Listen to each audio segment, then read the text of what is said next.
Hoş gördük əziz dinləyicilər. Bilirsiniz ki, bugün bütün dünyanın gözü Ankara'da keçirilən NATO samitindədir. Bu NATO samitində bilirsiniz pərdə arxasında kifayət qədər gərgin görüşlər var, gərgin açıqlamalar var və bu açıqlamalar bütün dünyada baş verən proseslərə əlbəttə ki, bir nömrəli təsir edən proseslərdir.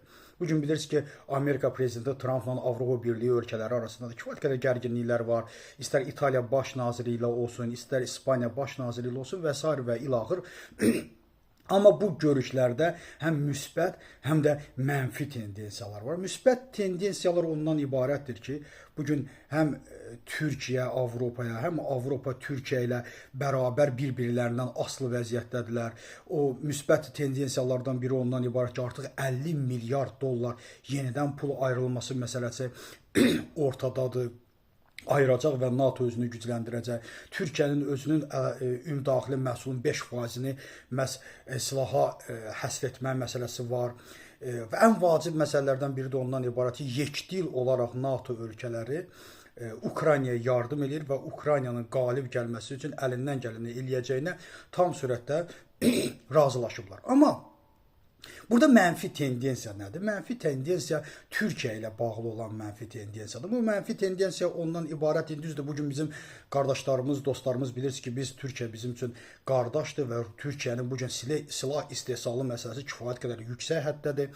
Bugün yenidən müqavilələr imzalandı NATO ölkələri ilə ki, biz Türkiyədən silah almaq. Çünki Türkiyənin 1000-ə yaxın hərbi zavodu var ki və bunlar da dayanmadan Ukrayna üçün tədarük üçün silah istehsal edir və bu da əlbəttə ki, Türkiyə sənayesində, Türkiyə iqtisadiyyatına əlavə güc qatır. Amma mənfi tendensiya ondan ibarət ki, bilirsiniz, Trump Ərdoğanı tərifləyir. Əgər Trump Ərdoğanı tərifləyirsə, bilirsiniz, burada kifayət qədər qorxulacaq məqamlar var. Qorxulacaq məqam ondan ibarət ki, Trump bilirsiniz ki, Ərdoğanın daxildə apardığı siyasətə tam sürətlə dəstək verir.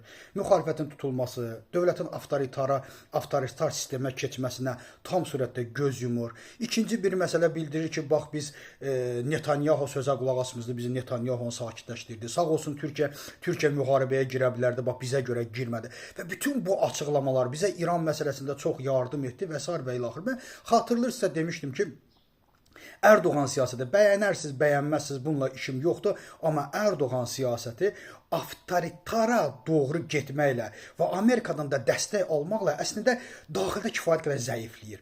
Kifayət qədər zəifləmə də ondan ibarət ki, Amerikaya bu günlərə avtoritar Türkiyə lazımdır ki, o yaxın şərqdə istədiklərini həyata keçirdə bilsin.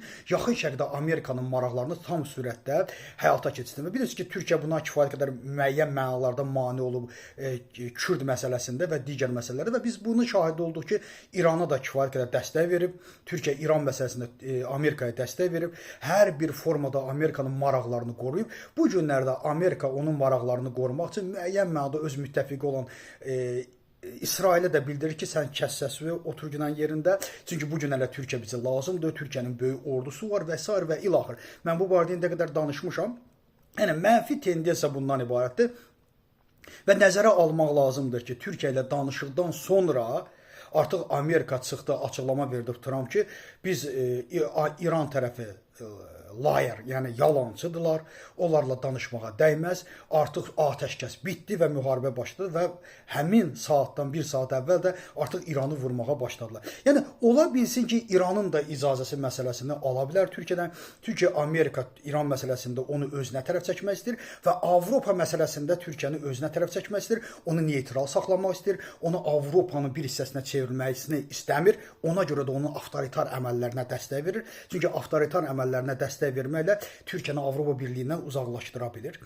İkinci bir məsələ isə hər cür ona dəstək verməyə hazırdır. F-35-dən tutmuş, hər bir iqtisadi yardıma qədər yetər ki, İran məsələsində həll olunmasında məhz Türkiyəni öz yanına çəksin. Mən düşünürəm ki, Ərdoğan siyasəti, Ərdoğanın bugünkü vəziyyəti Amerikanın yaxın şərqdə etmək istədiyi bütün planların həyata keçirilməsində yaxından iştirak edəcək. Bunu nə qədər edib, bundan sonra da edəcək. Bax, bu məhz Türkiyə baxımından, bu məsələ baxımından mənfi tendensiyadır ki, əlbəttə ki, Ərdoğanın düşdüyü bu iqtisadi ağır vəziyyət onu Amerikanın bütün istədiklərini həyata keçirməsinə necə də labüd və yaşıl işıq yandırır. Təşəkkür ederim.